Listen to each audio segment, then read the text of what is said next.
Cream on. Hey you guys, it's Rena Jadov here with JJ Virgin. JJ, welcome. Thank you. Good to be here.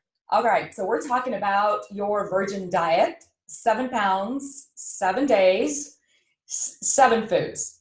Amazing. Tell us. I love sevens. I can see that. It must be a lucky number for you, huh? So let's get started with chapter 1. Food intolerances. Tell us a little bit about why are food intolerances such a core part of your program?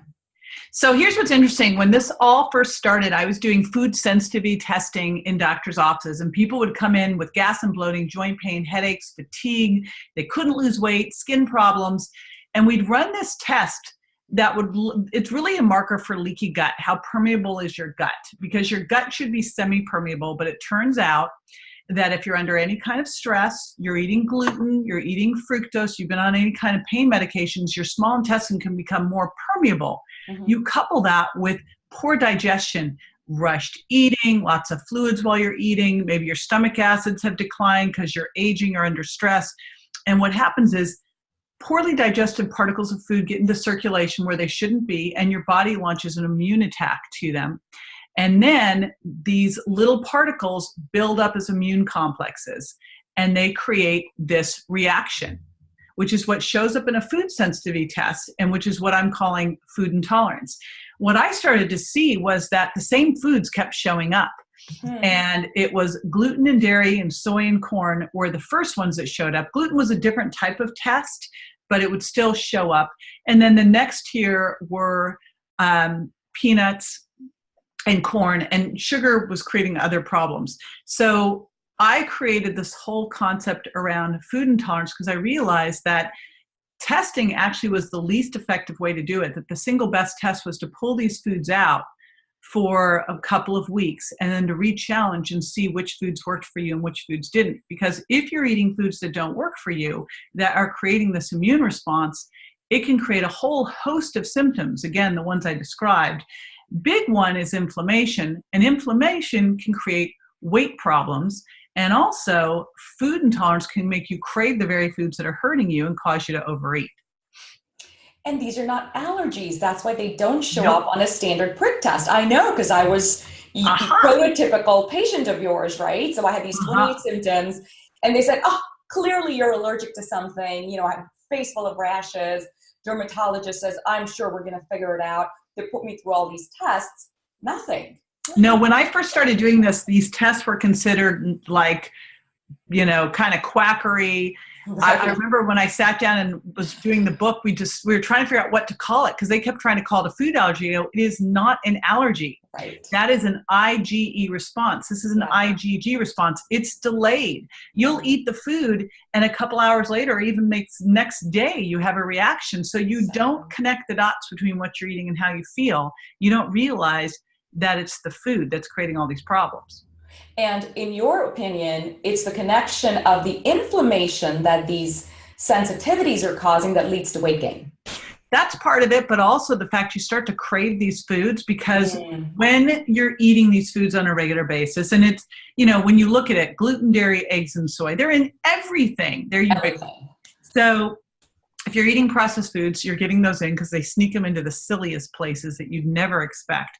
So you're getting these foods, your body is got little antibodies waiting for them. And if you don't eat them, the antibodies are wondering where they are. And so you start to crave them too. So you've got both an inflammatory response that can then cause some insulin resistance, and you have food cravings, also a big problem. So yes, all of that is leading to the weight gain.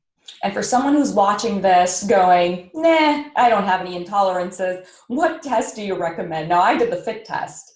Okay, well, first of all, I've heard that so many times. I eat these all the time. I'm fine. Yeah. The challenge is these low-grade responses, joint pain, headaches, fatigue, gas and bloating, difficulty losing weight, skin problems, you just accept them as normal for you, you know, and they're not normal. It's your body trying to tell you. So yes, you could go do a test, and there's only a few I like because it needs to be what's called an IgG4 test. So I like to have the standard IgG4 food sensitivity blood test. But honestly, there's a variety of different ways we can become intolerant to food. It could be through your immune system. It could be genetics. It could be hormonal. I think the very best test is to pull these foods out for 3 weeks or more, and then go back and one by one challenge them to see how you feel. Because Rena, I don't really care if a test says you're not intolerant. If you feel crappy when you eat it, what more do you need to know?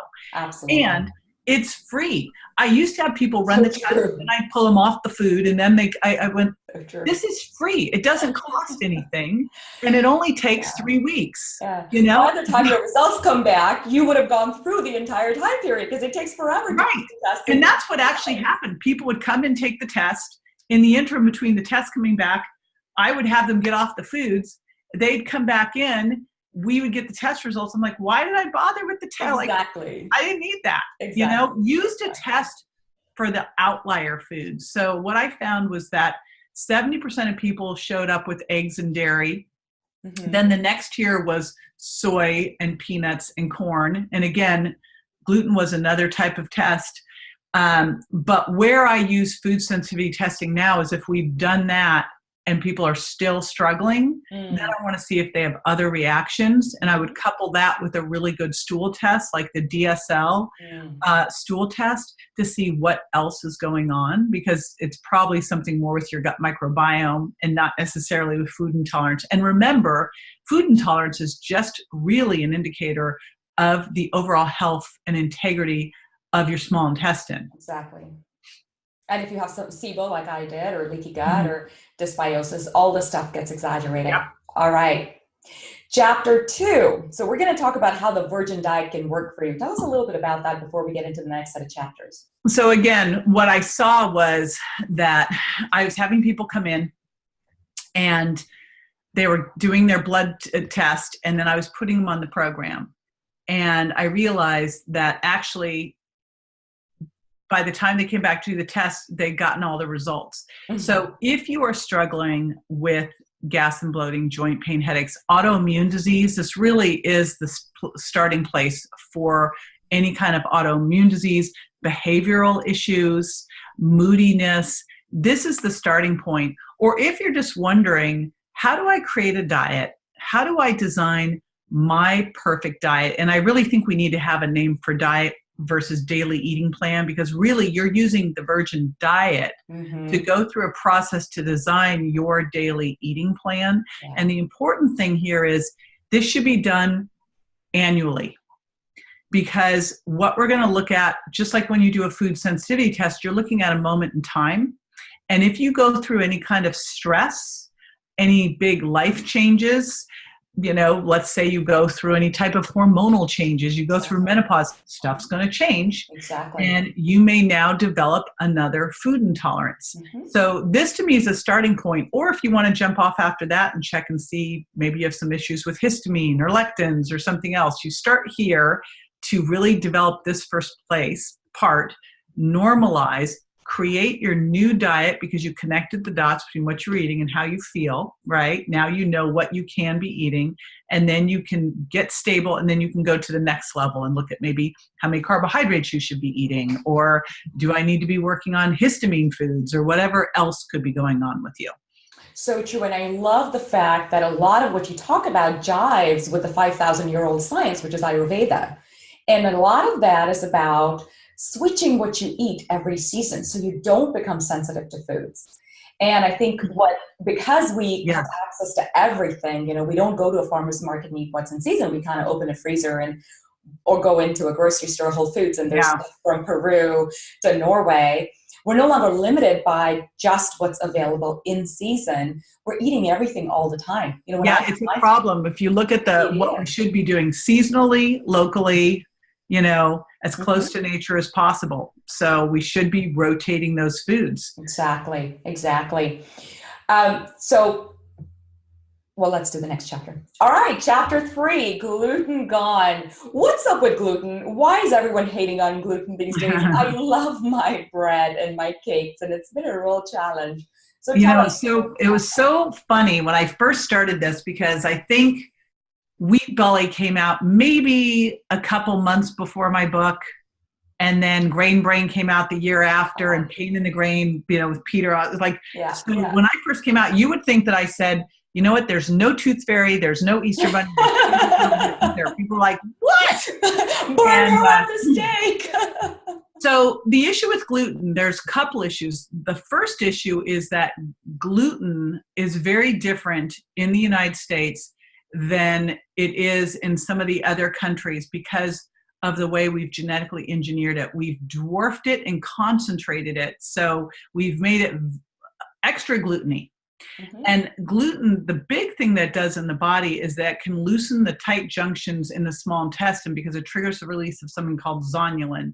And so that leaky gut we were talking about, gluten makes for leaky gut. So that's the first thing. It also can trigger autoimmune disease. So that's super scary. I know that you've talked with Tom O'Brien. I mean, he's the king of do not touch gluten with an autoimmune disease. It can also create leptin resistance, which makes you hungrier. So those three, and more insulin resistant. So those are the three problems specifically with gluten.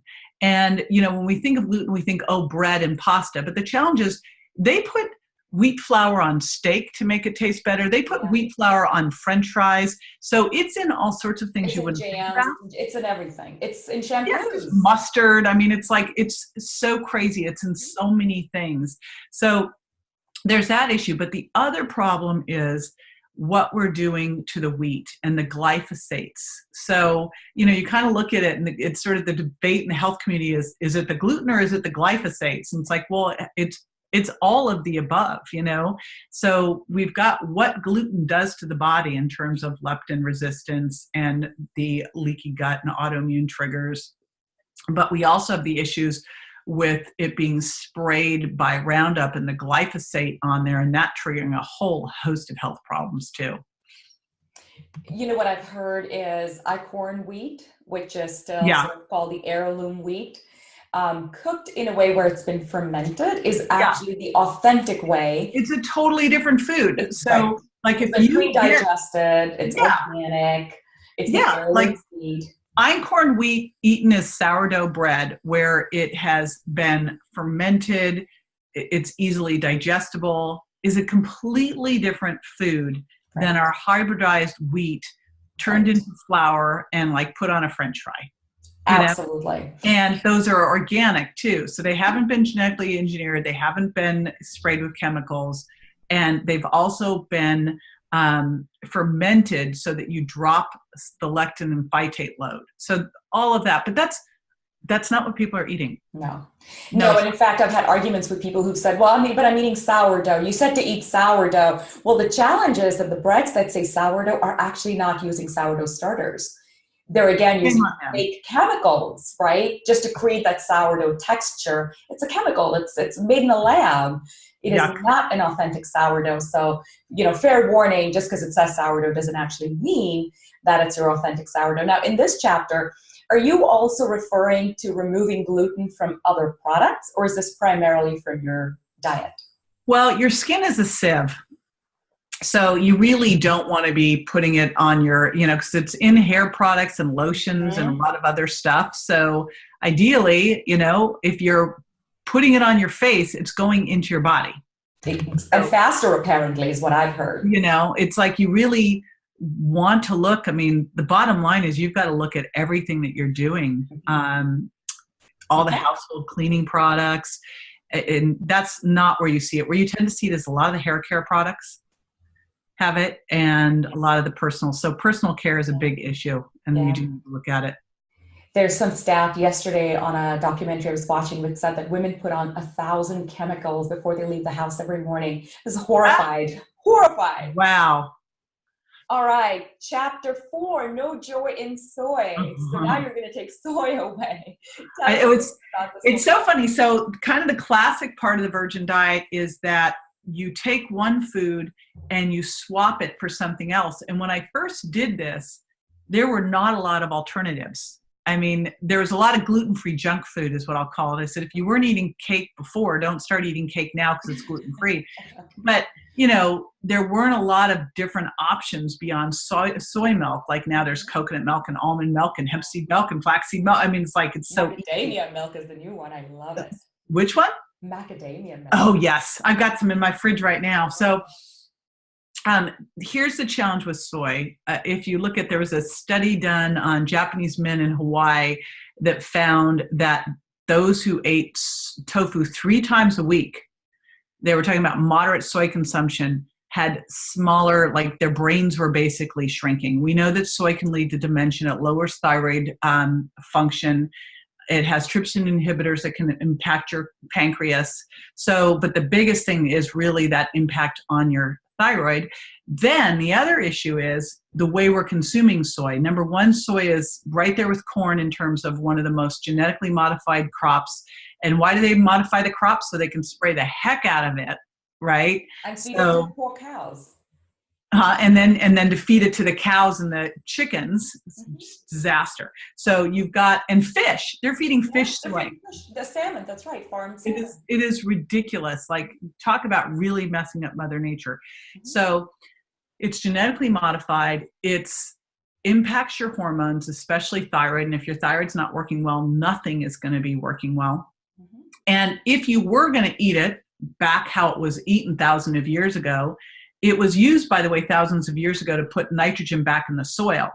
It wasn't thousands of years ago developed so that it would be a food crop. But then when they started using it as food, they realized that in order to get rid of the phytates and lectins that would block mineral absorption, they had to heavily ferment it before eating it.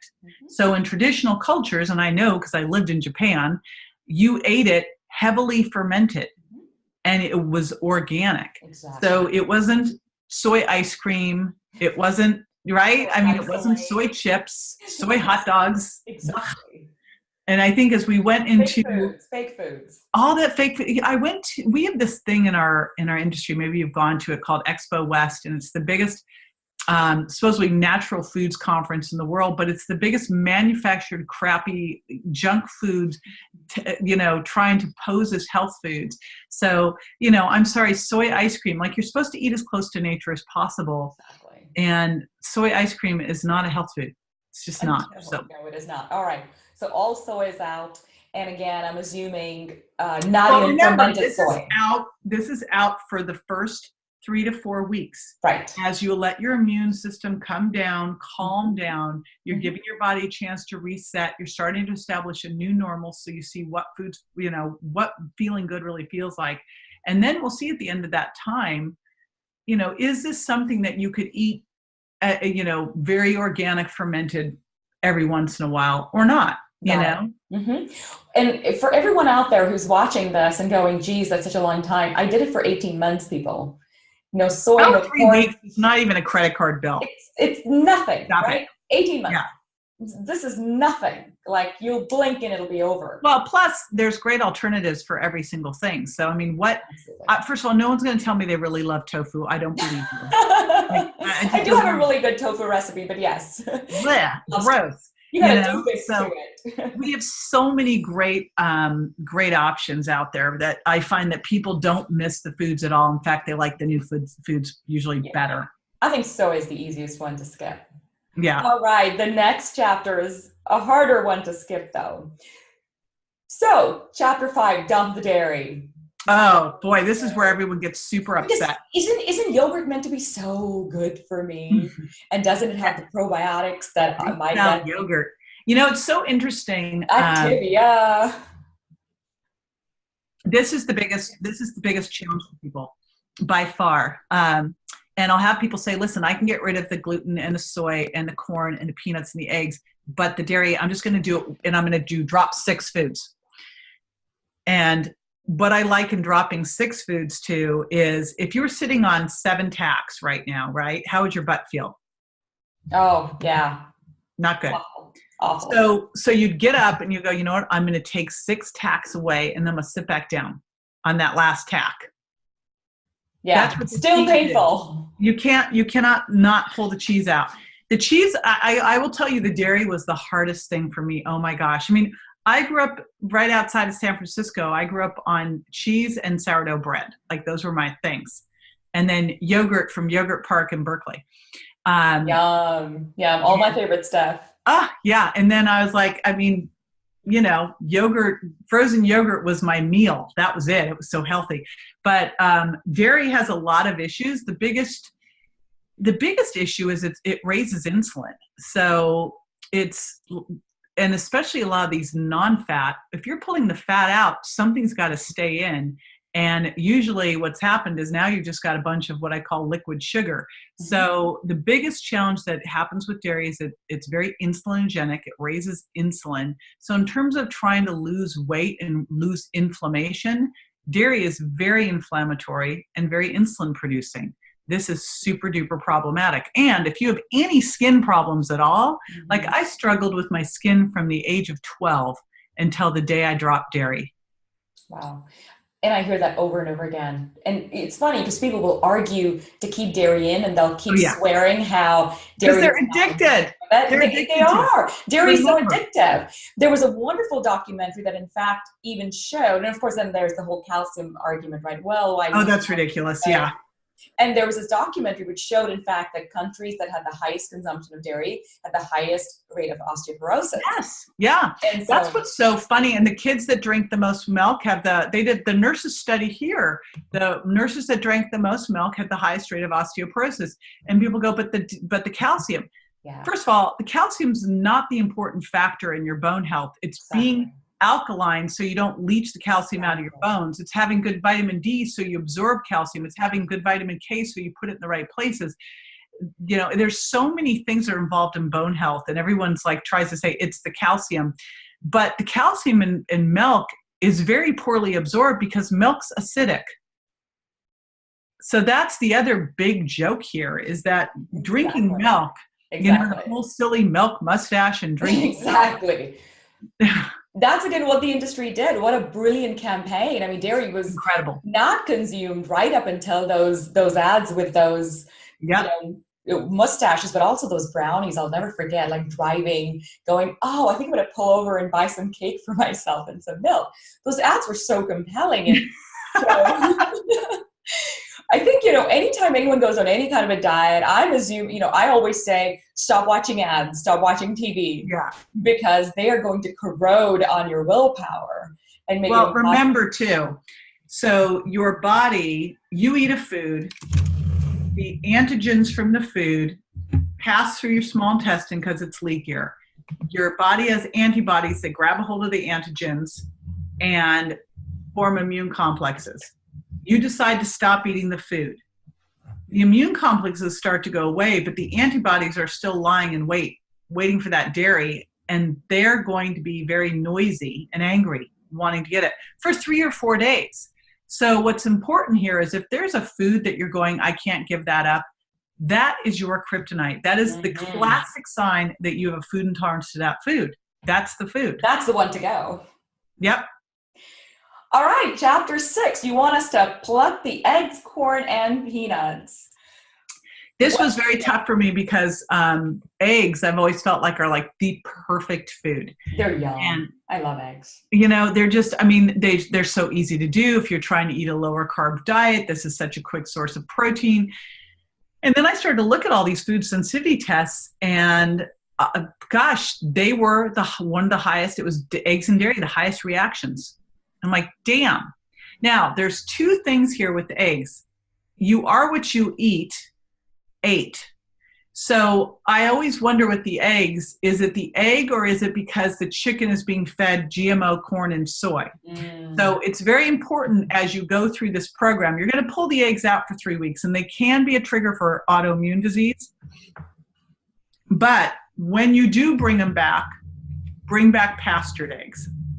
So for me, I will eat pastured eggs like once or twice a week, no problem. But if I go back to eating crappy eggs, which, factory eggs are like eating factory chicken or farmed salmon or, that factory meat, it's crap, right? Absolutely. No, So, absolutely. So that's the egg deal. And again, no eggs. And again, warning for everybody out there, eggs are in everything. So, they're in everything. Well, see, if you don't eat processed food, then you no longer have an issue with any of this. Yes. And they even have avocado oil mayonnaise now. So I love Choice Foods. I love it. So in Primal Kitchen. Primal Kitchen, yeah. Yeah, that's what I've known Mark for 30 years. So I have to always do a shout out to Mark Sisson. So as far as corn goes, corn is just a junk food. First of all, it's genetically modified. It's sprayed with a bunch of stuff, but it's high starch with not, some of the higher starch foods like potatoes have more resistant starch. So awesome, but not corn. Mm-hmm. It's going to be, a higher starch, turn into sugar, easily food that is genetically modified. There's just nothing positive to be said here about it. And I really feel that corn is so addictive. I mean, between cornflakes, popcorn, and popcorn. Exactly. Yeah. So you go into a movie theater. We stopped going into a movie theater. We watch movies in our own theater now because I can't resist the smell. And of course, that popcorn is toxic. And it's endless buckets. It's endless buckets. Who are they feeding? Like, oh my gosh.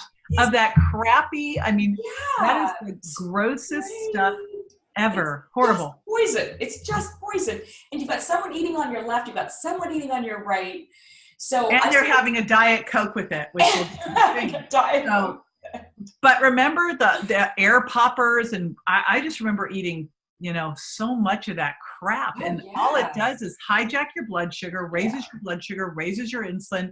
And they're what my buddy Dr. Alan Christensen calls dry carbs. And I love this description of dry carbs. They're your trigger foods. So I don't know one person anywhere who could have 1 cup of popcorn. So true. Like ever. So that always drove me crazy too. I'm like, if it's a trigger food, I don't care. Too much healthy food's unhealthy. We need to eat less often anyway. Yeah, we should. So that's corn. And then peanuts are not a nut. They're a bean. They're a bean. They're a legume. I learned that when I was doing the Virgin Diet audiobook. I learned that it's not a legume. It's a legume. It's a legume. It's got mold in it. It's like one of the highest mold products. Yeah, it's one of the highest aflatoxin foods. And the problem is they don't test for it. So it's poisoning your kids, giving them peanut butter sandwiches. Like, why have that when I just feel fortunate growing up? I never liked the peanut butter sandwich, but like almond butter, macadamia nut butter, pecan butter, you can get these everywhere now. So, and almond butters are awesome. They actually have a compound in them that helps your body absorb less of the fat. Oh, I did not know that. Yeah. So I've got a 13-year-old. My 19-year-old is in college. It's too late to do anything for her at this point, but my newly turned 14-year-old still at home, so I get to experiment on her. And she still actually listens to me because, I pack her lunches. So I started experimenting, and, she's been Nutella. You never give me Nutella. I'm the most deprived. You can make Nutella from, I use my chocolate protein powder with almond butter. Oh, so I do hazelnuts. I buy just hazelnuts. I raw organic hazelnuts, roast them, grind them up with your chocolate protein powder, and just toss a little bit of maca root because it's so good for you anyway, and all that good stuff. And I'll put a little bit of organic honey, and I kid you not, it is so close. Oh, and cacao nibs. It's just like a Nutella. And you've got protein. And now it's healthy for you. That's what's so cool. Cool. It is. And it's such a yummy treat. And so I've saved my position of being the mother, she's back to. Hey, just wait on your kids. Like my kids growing up, they were always a little irritated by all of this. And then my one kid goes off to college. He goes, if you wanted to give me some vitamins, I'd take them. Like, that's interesting. And then I start looking at his Instacart orders. The kid is like, he's now doing a lot of our recipe creation for the company. Wow. Yep. That's awesome. It all wears off on them, even if they get act like they're not paying attention. Oh, #proud mom, JJ Virgin. Yes. Okay, awesome. All right, next chapter. We're going to get into the next section, which is cycle 1 elimination. All right, what is the essence of that chapter? All right, so this is at least 3 weeks, and you can definitely go longer, where you are going to pull out the 7 foods. And of course, we didn't talk about sweeteners. Okay. Where those happen. Sorry, I skipped it. We'll delete this. We'll start that back. I'm going to do chapter 7. All right. All right. Chapter 7, the sweetness trap. Yeah, that's for me. All right. I'm a sugarholic, but all my life. Tell me about the sweetness trap. You know, it's interesting. I actually wrote another book, The Sugar Impact Diet, just because this chapter stirred up so much stuff. Who knew? And what's interesting is I don't have a sweet tooth genetically, but I was raised by an adopted mom who's got a crazy sweet tooth. So I was raised on Pop-Tarts and all this stuff that I weaned myself off of entirely by the age of 12. And when I told people to pull the sugar out, I didn't think it'd be any big deal. Well, I was wrong. And it seems that people are either confused. They're like, but it was honey. It's okay. And I'm like, no, it's not okay. Or 2 bananas. What's wrong with 2 bananas? No, or it was just juice. It was juice. It was great. It was fine. Or it doesn't have any calories. It's some artificial sweetener. Or they could not quit it because sugar is, and I love this phrase from Dr. Mark Hyman, our number 1 recreational drug of choice. It truly is. It is. And the challenge with it in terms of food intolerance, when I first was doing the Virgin Diet, I was doing it as an online program and it was dropping 6 foods. I didn't address sugar because it doesn't do an IgG food response, right? But the problem was when you don't tell people to pull it out, you tell them to pull all those other things out, you know what they did? They went crazy on this. I was like, what is this? So, and also fructose can make your gut more permeable, besides being one of the most, it is the most aging sugar. It also creates insulin resistance, but it also makes your gut more permeable. And then artificial sweeteners change the gut microbiome to be more glucose intolerant. So there's no way to look at food intolerance without pulling sweeteners out. Now, this does not mean that you can't have the natural sugar that would be, say, in strawberries or a sweet potato, but we are not going to be adding sugar or artificial sweeteners to anything that we're eating. And also becoming aware of places like fruit juice or fruit juice concentrate. I say fruit juice is like a soda. In fact, apple juice is more high fructose corn syrup or more fructose than a soda. Yeah. And dried fruits like candy. And the fruit concentrates that they'll use for sweeteners are just syrups. The jams, same thing, they're just syrups. So we're not going to add anything like that, and we're going to make sure we're choosing, natural, minimally processed foods that don't add sugar to them. The kind of max is of 5 grams of a sweetener added in, but usually you can get it with way less than that. And the acceptable sweeteners are stevia, monk fruit, xylitol, and erythritol, because those ones don't create any of the problems. And allulose actually is the kind of the new sweetener that's really interesting too. But that's why we've had to pull them out. And if someone's got a lot of issues with that, if they're listening to this and they are freaking out, the place you want to go first is the Sugar Impact Diet, where I teach you how to taper down, not go cold turkey. Because if you have a real issue with the sweet tooth, or sweet taste due to stress or maybe candida or training, exposure equals preference, or genetics, then you do need to learn how to taper down and retrain your taste buds to appreciate the natural sweetness of foods and to like savory, and to learn how to eat, the trifecta of fat, fiber, and protein before you start to really pull it out, or you'll freak out. Yeah, I'll give my example. So I had 28 symptoms, almost died. And one of the things that I was able to connect the dots with was, in fact, sugar of any kind. So, JJ, in my case, it turned out if I had more than 5 grapes, I would get gas and bloating. So you're fructose intolerant. Completely fructose intolerant and carb malabsorption. So sweet potatoes were also a no-no. And so for anyone who's listening to this and you've got the gas, bloating, take the sugars out like completely, even the sweet potatoes. It's amazing how much, and here's the challenge. Like, I don't really eat sugar. I don't feel good if I eat, I don't even really eat fruit. I'll eat it every once in a while. You do. You're like, ugh. But the more of it you eat, the more your body begins to tolerate that sugar. Yes. You don't, and you actually get better at getting fructose transformed to fat in the liver.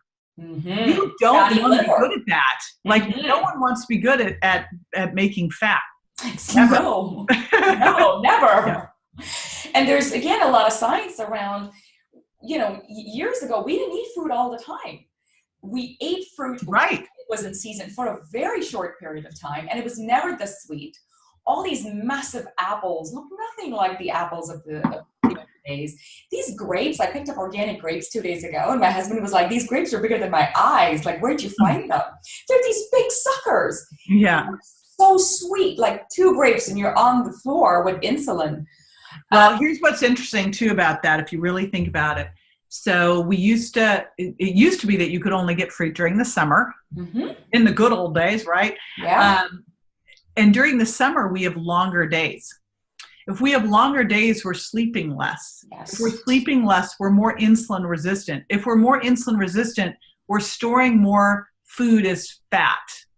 If we're storing more food as fat, we're preparing for the winter when there's short days, less food, and we become more insulin sensitive because we're sleeping more. Exactly. So basically, the way Mother Nature intended this to be was we'd have all of the sugar, because that's what fruit provides.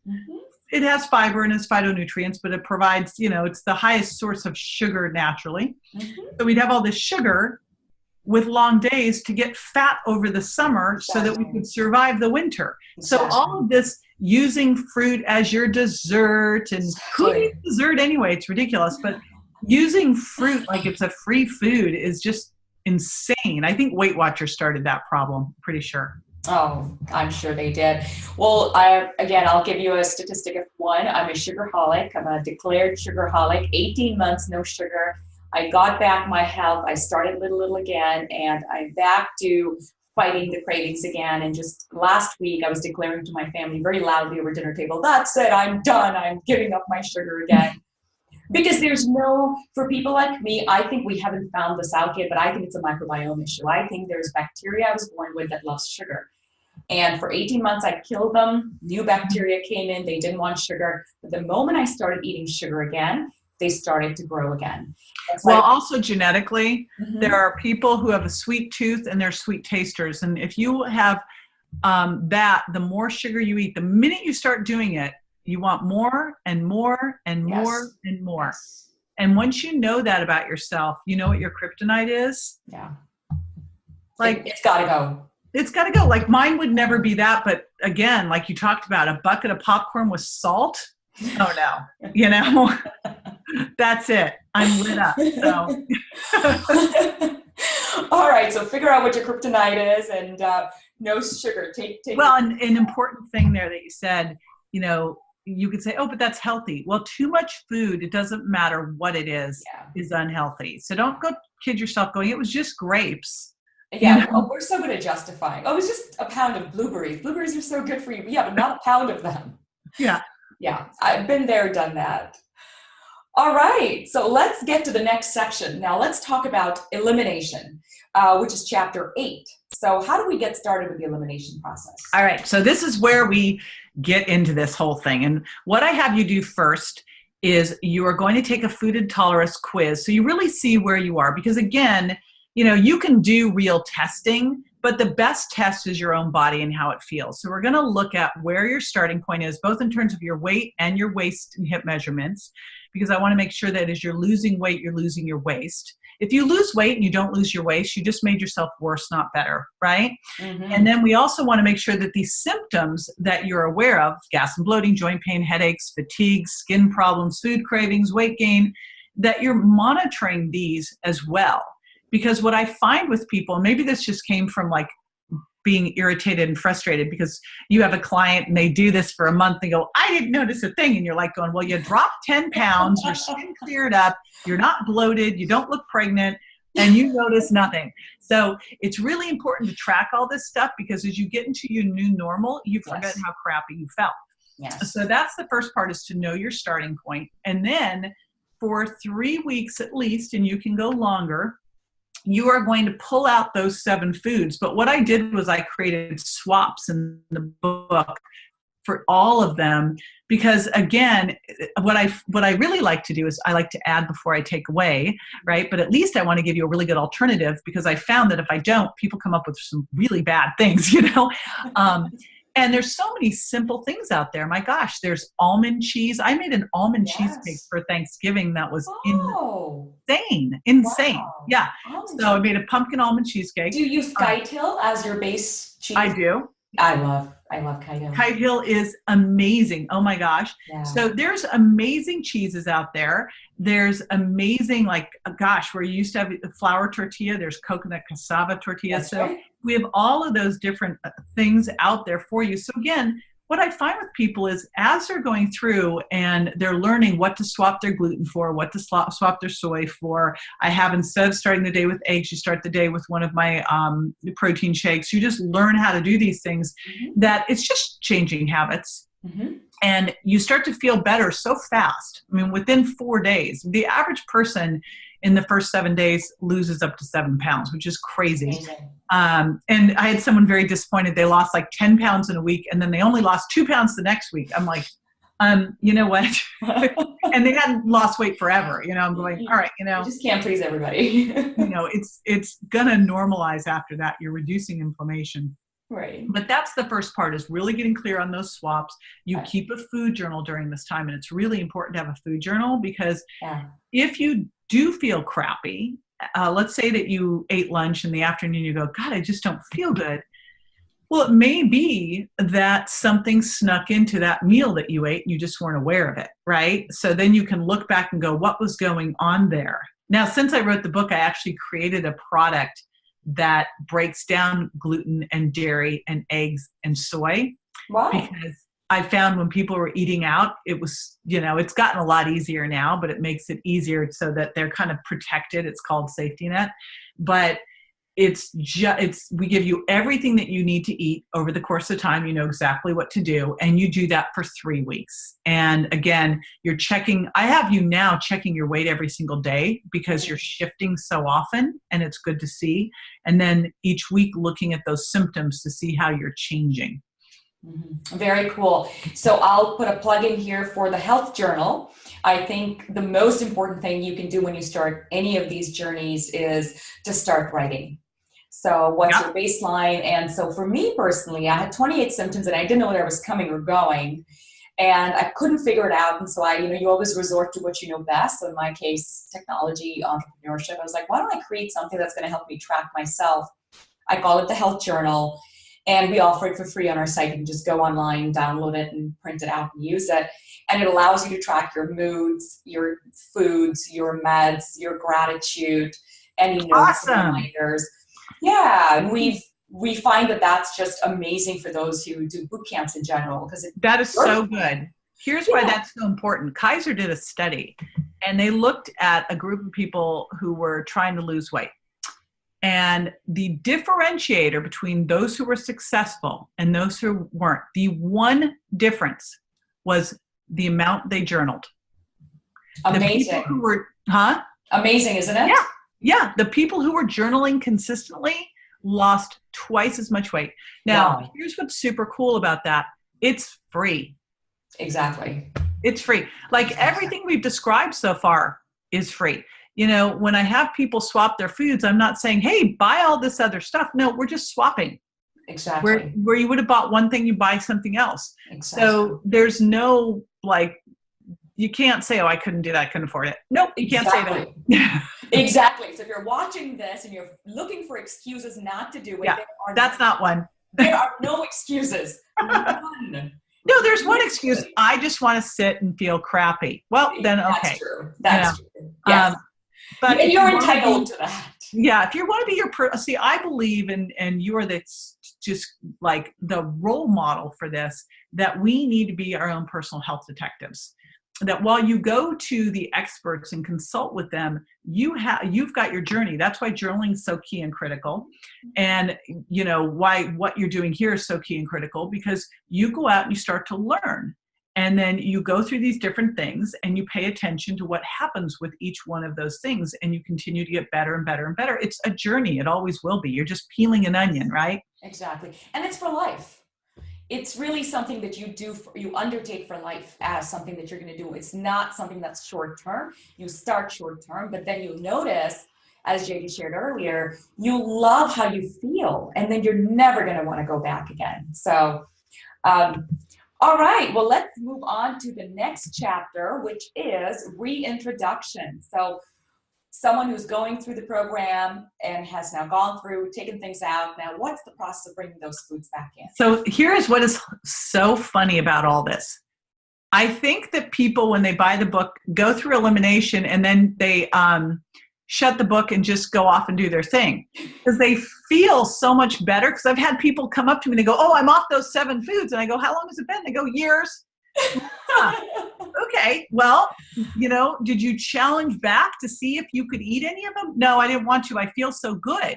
Yeah. And I go, I love that. And I really don't believe that people should be eating gluten or dairy or soy or corn or peanut. I really think gluten, not a good food. Dairy, a lot of problems. Okay, occasionally maybe some good goat cheese, raw, okay. Same thing with soy. But for the most part, you're better off really leaving those foods out. I think pastured eggs are an amazing food. However, the book was not written saying drop 7 foods forever. The book was written so that you would pull these 7 foods out, go through this process, let your immune system calm down. Mm-hmm. Then at the end of that time period, which has to be at least 3 weeks, but can be longer, you go back, you reassess. And then what you do one by one is you pick a food and you take that food and you eat that food every day for 4 days or until you start to notice symptoms, which could be immediate or could be none at all. And you need to track those symptoms every day to pay attention to see if it's bothering you. So you do that for gluten, you do that for dairy, you do that for soy, you do that for eggs. Now, I don't do that for sugar because sugar needs to stay out. Artificial sweeteners should never be eaten again. They're the worst bad chemical. Like they are a bad science experiment on the U.S. population that is so detrimental. I still can't believe they're even allowed to be. Like it is. Here. They should be illegal. What the hell? I don't understand why there aren't class action lawsuits again. I know. Maybe that's your next job. What do you think? I think it is. There you go. I will totally back you on that. So it is amazing to me that this is allowed, especially in children's food. That is as criminal as it gets. Like put some artificial sweeteners and some soy together in a kid's food. What with some anyway, just okay. Poison them. Just give them arsenic and or hand them a gun. Apparently, we're making it easier for kids to get guns now. So oh, really? Great. That's okay. So anyway, now I went on this rant and I'm like, where the hell was I? I'm going to edit this out. Don't worry. So you go back and I want you to test the gluten, dairy, soy, and eggs for sure. My feeling is, sugar is going to stay out and artificial sweeteners completely. And the next step I have people do after they do the virgin diet is go do the sugar impact diet. That's how they were written. But peanuts, you swapped them from almond butter. They really shouldn't have a part in your diet. It doesn't make any sense with the aflatoxin issue. And same with corn. Like, why eat corn? So you can go and challenge them if you want to, but to me, you're better off 90% of the time, 95% just keeping them out. With the other 4 that tend to be very reactive, what I want to find out here is how reactive are you? Are you like, I need to go to the hospital reactive? Because I remember the first time I ate eggs after this all happened, I was going to go speak at the American Academy of Anti-Aging Medicine, A4M, their big conference, 10,000 doctors. I had to speak on this subject, and some mayonnaise, I don't even know what I was thinking. I ordered this sushi with the little spicy sauce, it had mayonnaise, like maybe this much mayonnaise, and I looked like Sigourney Weaver with Alien coming out of my. No. It was so bad. So what I want you to do is I want you to test one food at a time in a very controlled environment. And I walk you through that in the book because you need to see how reactive you are. I can eat eggs now, but it took me 6 months of healing my gut to get to that point. If I eat dairy, I've connected the dots. I break out 2 days later. It's like classic. And I get gas and bloating within a couple of hours, joint pain from gluten. So that doesn't work. Yeah. Soy doesn't create any reaction, but I don't think it's a food you want to be eating. And I've got, I've got thyroid disease, so I'm not going to be getting into soy. So I've connected the dots. That's what I want you to do is you go through and you go, all right, you're connecting the dots. And here's why that's so cool and important. It changes the conversation. I work in the world of weight loss. I've been working in weight loss for 35 years. Wow. I have heard women beat the heck out of themselves. They'll go, I had a bad day. I'm such a bad person. I want to change the conversation around food. This is not being a bad person or a good person. We are hardwired to seek out sugar and fat and to gorge so that we survive, you know? So you saying, oh my gosh, there was a big cake in front of me and I ate it. Of course you did. That's like your old lizard brain saying, I need to survive. Yes. So, don't just stop it. But when you know that if you eat something, your joints are going to ache, you're going to have trouble walking the next day, your face is going to break out, you're going to be so bloated, you'll have trouble standing up. It's a whole different conversation. You don't go, oh, I think I'll have a little of that, Exactly. You've connected the dots. Right. And you know how it makes you feel. Exactly. The difference is when you are eating this stuff all the time, the symptoms are low grade and constant. And it's like when you have a low buzzing noise, you get used to it. Mm-hmm. But if all of a sudden, instead of having a low buzzing noise, the noise wasn't there at all, and then all of a sudden it was a loud shriek, you go, wow, that's what happens when you heal your leaky gut. The low buzzing noise goes away, that little irritation all the time goes away, and then when you do eat it, your body goes, because your body got rid of the defense system because it didn't need it, now all of a sudden you feel horrible. And you realize how much this was hurting you every single day. And you feel so amazing. Yes. You go, why didn't I do this 20 years ago? I know, right? Oh my God. Why didn't I write that book 20, 30 years ago? I would have been in such better shape. Exactly. I would not have had such awful periods all my life had I only known to what extent my poor gut issues were creating all the other related issues. We just didn't know any of that back then. We didn't. I mean, I was in ER once a quarter and no one could figure it out. And amazing that I feel younger, healthier, happier now. So your diet is something that I recommend to everybody. Give it a shot because you will be amazed at how you feel. And you're never going to want to go back. And then you're going to want to tell 20 people. Yeah, it's just 3 weeks. So it's 3 weeks. 3 weeks. You got anything, and literally then you just connect those dots. So that's what happens over this re-challenge is you go one by one, connecting it back. And then at the end of that, now you have your new eating plan. And that's how you want to eat. And you, once a year, you come back and you do this again, because again, things change. All right, the last and final set of chapters 10, 11, and 12, where you talk about the Virgin Diet for Life, the restaurant guide, and of course the diet recipes. Now for the rest of you, please check out the book. There's going to be a link below to buy the book, and you can get the recipes and the restaurant guides in there, because we know that you're going to have to figure out how to make this work around your weekends. So JJ's got some great tools for you for those times. But let's talk a little bit about chapter 10. So Virgin Diet for Life. What's the essence of that? What do you want to leave? So again, the important thing is that you go through this every single year.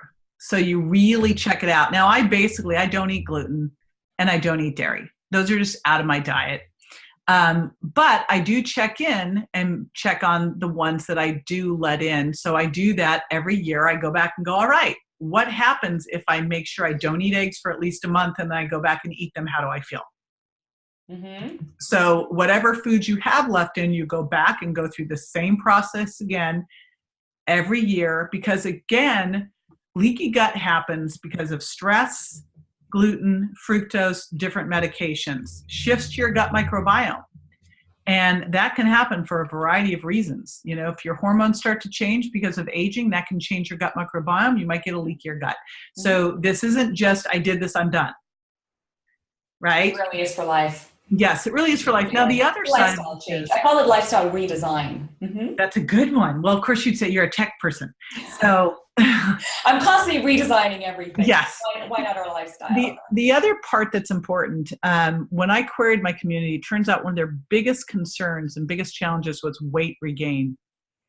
And, they'd get sick or they'd go on vacation and something would happen and then they completely lose it and blow it, right?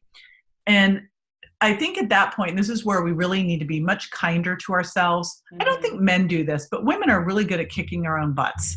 Why is that? I don't know. We've got to stop that. We need to stop it. Yeah. And so I think it's really about surrounding yourself with people who are also on the same journey, who will support you, who, if you get, fall off track, you get back on track. What I tell you is, if you went on vacation, you lost your mind, and, then come back and start over. Exactly. It's fine, right? It happens. And learn from it for next time. Exactly. And as I joke in our boot camps, just start the program all over again. Yeah. And what that does is it stops you from breaking down on day, 20th, because you're like, it's one more day. I'm not going to stop. But that's one of the things we always say is if you're in the middle of a program and it's a 3-week program, if you break down, it's totally fine. Just start the program all over again the next day.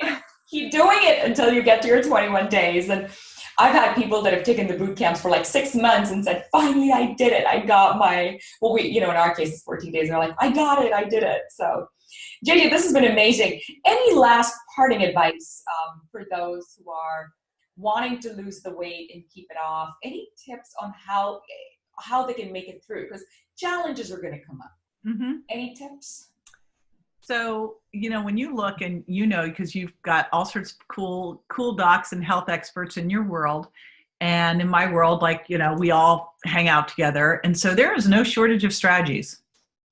I do not believe this is a strategy challenge that we are facing. If someone's not able to lose the weight, my area of expertise that I love the most is working with the most difficult weight loss cases. That is usually not the challenge. The challenge is not having a why that makes you do it. Yes. And I remember I was listening to this audio tape. I'm dating myself a gazillion times. That was called "It's Not the How, It's the Why." Listen to Simon Sinek's TED Talk on the, what is it called? The Power of Why, I think. Yes. When you really get down to it, if you are not where you want to be with your health, you need to get a bigger why. I find for a lot of women, and we actually found this when we queried our community, and, here's 500,000 women. And the biggest reason I heard for why they weren't where they wanted to be in their health was not because they were craving cheese or they wanted sugar. The biggest reason, and this breaks my heart, honestly, that they were not where they wanted to be with their health was because they did not feel worthy. They did not feel good enough. Mm-hmm. And, we are put here for big reasons. There's so much work to do. There's so much for each of us to do here. And there's legacies to leave. If the legacy, my most important legacies are my 2 boys, and I'm sure you feel the same way with your 2 girls. And you can't do that halfway, being tired and inflamed. Exactly. So find your why, make it so damn big that when that cookie shows up, you kick it to the curb. And surround yourself with an incredible group of people who will hold you accountable, and ideally hire a coach to help there too, and then go for it. I love that. That is so profound, so perfect. Find your why and stick to it. Don't forget it. Write it every morning. Remind yourself, chant it. Brush your teeth and chant your why. Why am I doing this? Remind yourself, because sometimes life gets in the way. And life will always get in the way, but it always gets in the way. There's always that important, right? Exactly. It's priorities, right? And I think the other person to blame in this is everybody who tells us your symptoms are normal. They're part of the aging process. I heard that 20 times. You know what? That's why bullshit.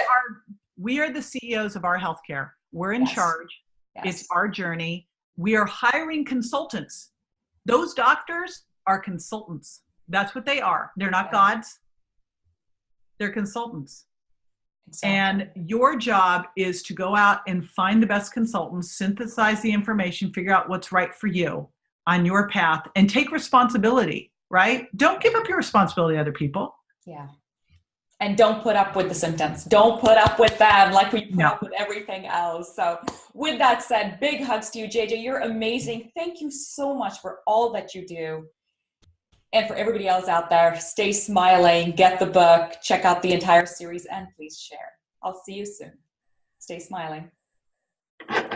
Awesome.